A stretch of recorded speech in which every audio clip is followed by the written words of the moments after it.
पिछली क्लास में हमने शिशुपाल वधम के बारे में सामान्य परिचय लिया था। उसी बात को हम आगे रखते हैं। किसी भी कार्य को प्रारंभ करने से मंगलाचरण किया जाता है। मंगलाचरण से तात्पर्य है किसी भी शुभ कार्य को करने से हम किसी न किसी देव की आराधना करते हैं या उसका कथा वस्तु के बारे में बताया जाता है। तो मंगलाचरण संस्कृत साहित्य में 3 प्रकार से किया जाता है। कौन कौन सा होता है? पहला है आशीर्वादात्मक मंगलाचरण, दूसरा होता है वस्तु निर्देश मंगलाचरण,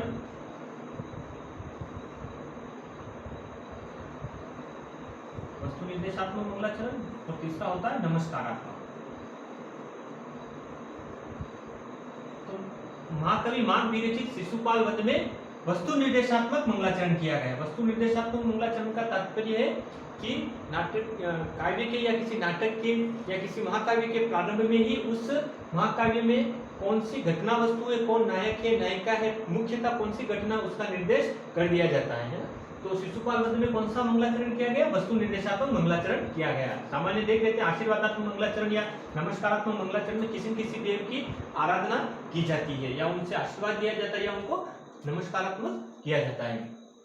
तो प्रश्न पूछा जाए तो ध्यान रखना शिशुपाल वध में कौन सा मंगलाचरण किया गया है? तो वस्तु निर्देशात्मक मंगलाचरण किया गया है। शिशुपाल वध का जो प्रारंभ होता है वह श्री शब्द से होता है। किससे होता है? श्री शब्द से। और इसका प्रत्येक शब्द का अंत में भी क्या आता है? श्री शब्द आता है ना। तो इसके प्रत्येक शब्द के प्रारंभ में भी श्री शब्द आता है और इसके प्रत्येक शब्द के अंत में भी श्री शब्द आता है। इसीलिए इसको षड्यंत भी कहा जाता है ना। जिसका अंत किससे हो रहा है? प्रारंभ और अंत षड्यंत श्री से हो रहा है, इसीलिए इस काव्य को षड्यंत नाम से भी जाना जाता है। ठीक है, इस बात का ध्यान रखिए।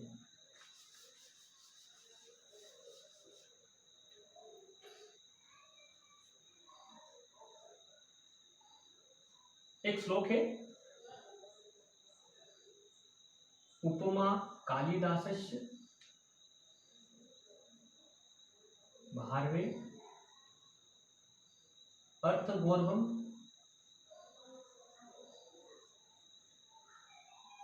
दंडिन पद लालित्यम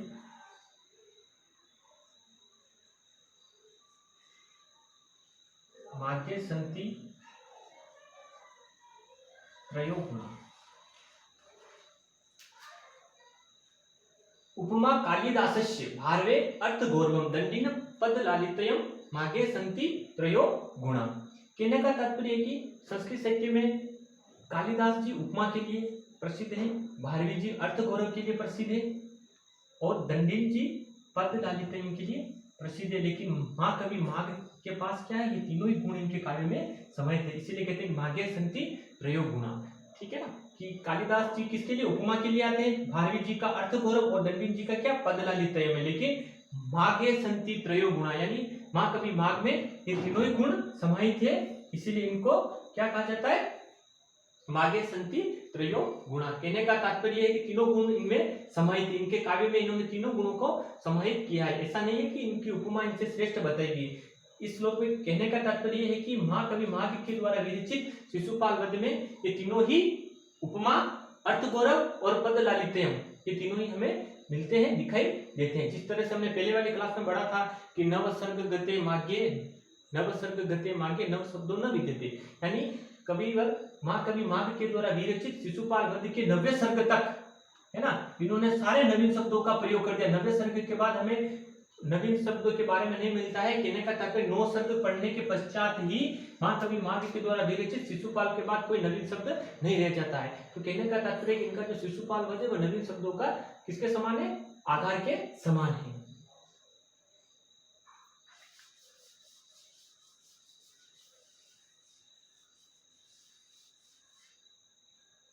महाकवि माघ को उपाधि दी गई घंटा माघी की उपाधि दी गई।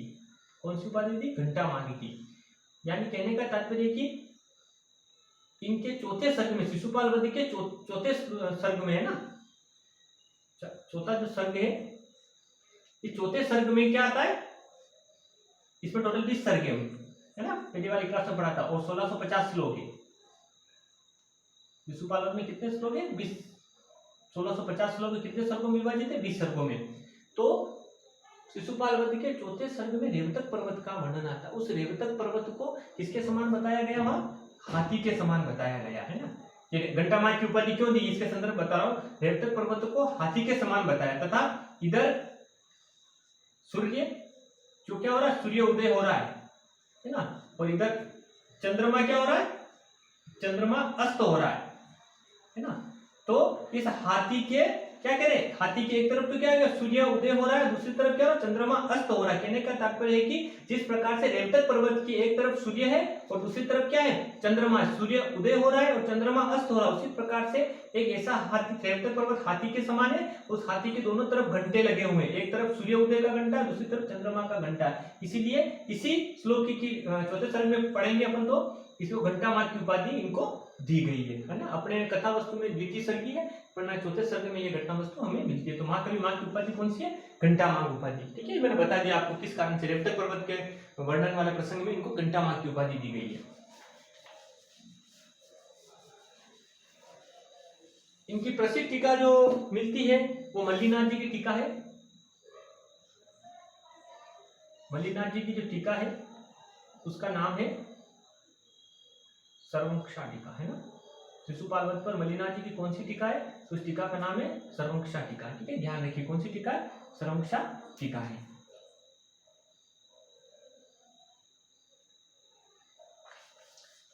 अपने सिलेबस में द्वितीय सर्ग ही है शिशुपाल वध का। ठीक है ना, आपके एमए उत्तरार्ध की क्लास के लिए सिर्फ द्वितीय सर्ग ही पढ़ने के लिए निर्धारित है। ठीक है, इस सर्ग अपने दूसरा सर्ग ही कथा वस्तु में है, लेकिन सामान्य सारभूत रूप में हम इसकी घटना वस्तु को समझ लेते हैं कि प्रमुखतया किस घटना को इसमें समाहित किया गया है इस द्वितीय सर्ग में। प्रथम सर्ग को शुरुआत से ले लेते हैं। प्रथम सर्ग में देवर्षि नारद भगवान श्री कृष्ण के वहां आते हैं, द्वारकापुरी में आते हैं। भगवान श्री कृष्ण उनका उचित आदर सत्कार करते हैं। इसके पश्चात भगवान नारद इंद्र के दिए हुए संदेश को संदेशवाहक के रूप में आते हैं और इंद्र के दिए हुए संदेश को भगवान श्री कृष्ण जी को सुनाते और कहते हैं कि शिशुपाल वध के अत्याचारों से सारी जनता बहुत पीड़ित है, इसीलिए आप क्या करें? जो पिछले जन्म में रावण था, हिरण्यकश्यप था और इस जन्म में शिशुपाल के रूप में आया हुआ है, तो ये हमारा नायक का प्रतिनायक भी है ना। शिशुपाल वध इस महाकाव्य का क्या है? प्रतिनायक भी है ना। जो नायक का क्या होता है? शत्रु होता है। तो इस शत्रुभूत इस शिशुपाल का आप क्या करें? अति शीघ्र इसका वध करें। तो यह घटना वस्तु किसमें आई है? प्रथम सर्ग में आई है। हमारा जो पाठ्यक्रम में निर्धारित है द्वितीय सर्ग में क्या करते हैं? भगवान श्री कृष्ण जी शिशुपाल वध के वध करने के लिए विचार विमर्श करने के लिए, है ना, किसके पास, किन किन के पास जाते हैं? बलराम जी और उद्धव जी, इनके साथ उनकी क्या होती है? गुप्त मंत्रणा होती है।